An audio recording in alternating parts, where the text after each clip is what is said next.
Blue Jays GM Ross Atkins is under fire, and I think it's for real this time. A report coming out from Bob Nightengale showed that if the Blue Jays don't make the playoffs, then Ross Atkins is probably the most likely general manager around Major League Baseball to be let go of his services. So we'll break that down and much more on this episode of 3 Up, 3 Down.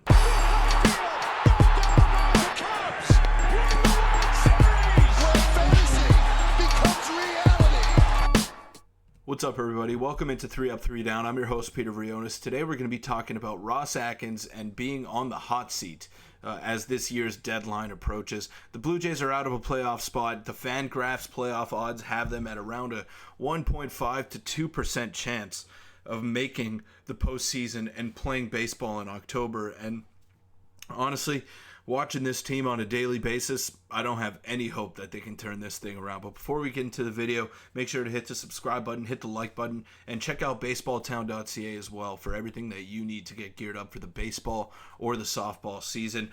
But yes, Ross Atkins, he's on the hot seat right now, and I think it's about time. I think this is 2 years too late that this report is coming out, because he and Mark Shapiro have had their fingertips all over this roster, and they've managed to transform it from one of the most exciting offenses in recent memory in 2021 to what we're seeing right now, which is a team low OPS of 688. And that's one of their lowest totals since the 1980s, when they were a really bad baseball club. So just get into the video right here. Nothing could rescue Blue Jays GM Ross Atkins from ultimate fate as trade deadline nears. Per Nightengale, the Blue Jays may have to make the playoffs for Atkins to avoid being relieved of his duties. The Baseball Insider named the Toronto exec as one of the 3 top brass members in a similar position. However, Nightengale labeled Atkins as the one who appears to be in the most danger, which makes sense given Toronto's place in the standings. Now, I'm going to side with Bob Nightengale here, and I'm going to go out on a limb and say that there is no way Ross Atkins makes it through this summer. And the Blue Jays have had every opportunity to improve their team. They have had an unlimited budget to work with. At least that's what it seems like. And for Ross Atkins and Mark Shapiro, they have had the highest payroll or in Blue Jays history in the past 2 seasons.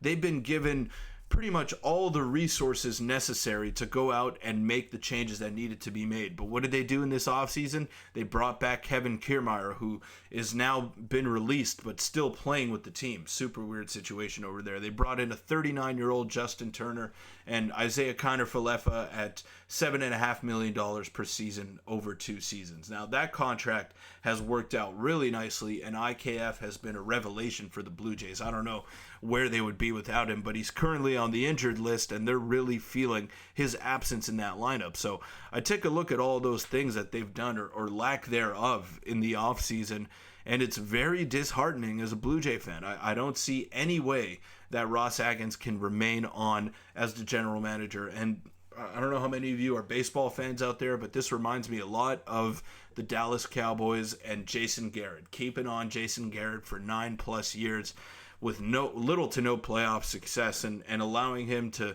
run that team because, you know, he, at the end of the day, he was a yes man. And I think Ross Atkins is a yes man as well. He's there to please Mark Shapiro. He's there to do what he needs to do to keep the boss man happy, and that's what he's done in his tenure so far. But it has not resulted in any playoff wins. And this era was supposed to be one of major success for the Blue Jays. They had Vladimir Guerrero Jr.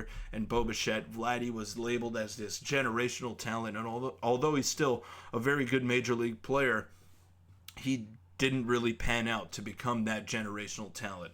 Even though he did have that one MVP caliber season, he's failed to replicate that success in the years that followed. So I look at all this, and yeah, maybe the players aren't good enough, and maybe the roster isn't good enough, and there's not much that Ross Atkins could have done. But I'm going to go on the other side here of the ledger and say that this is all Ross Atkins' fault. He had every opportunity to make this team better. He did, and he just failed to do that. They changed the philosophy of the group. He was going to build a team that could sustain itself year after year. He was going to build a draft and develop team, but their farm system is paper thin and their draft record beyond suspect. Shapiro had grand visions for the Blue Jays and all kinds of money to spend, but really, what has he developed? And that was an article from the Toronto Sun by Steve Simmons, not the most popular journalist in Toronto, we could just put it that way, but I agree with everything that he said right there. And this is calling out Mark Shapiro. This is not a direct shot at Ross Atkins, but Shapiro definitely has a lot of say when it comes to baseball decisions.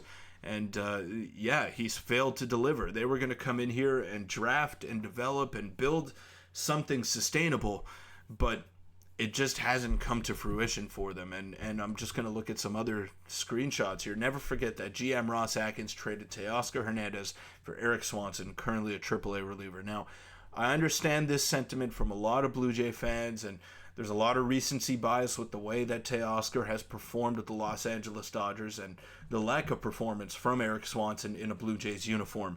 But if it were not for Swanson last season, I guarantee you that the Blue Jays don't make the playoffs. And Hernandez was an impending free agent. Who knows if he would have stayed in this situation. So I understand the trade from a Blue Jays perspective, and it still may work out because Swanson is under team control for another 3 seasons after this one, and they got Adam Macko, who is a pretty decent prospect in that trade as well.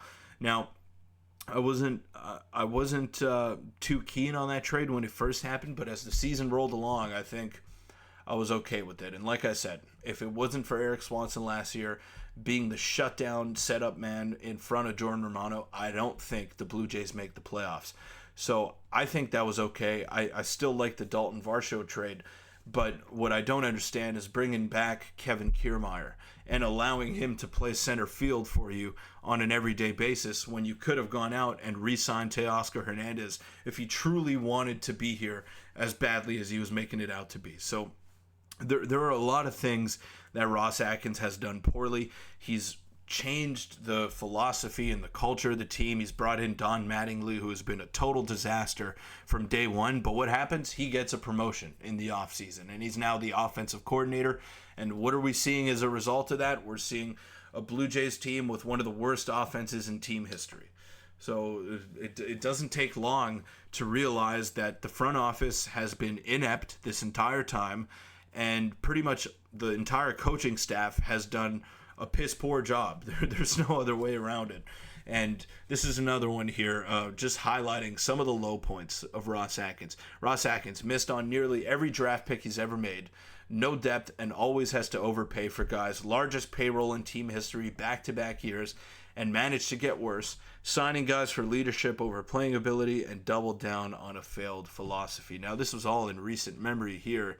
And those are all fireable offenses, in my opinion. There were some better free agents out there on the market that could have helped this Blue Jays team, and they decided to go the cheaper route. They decided to go the more veteran route, and it hasn't paid off for them. Of course, we got to look at Bo Bichette and his career worst season by a wide margin.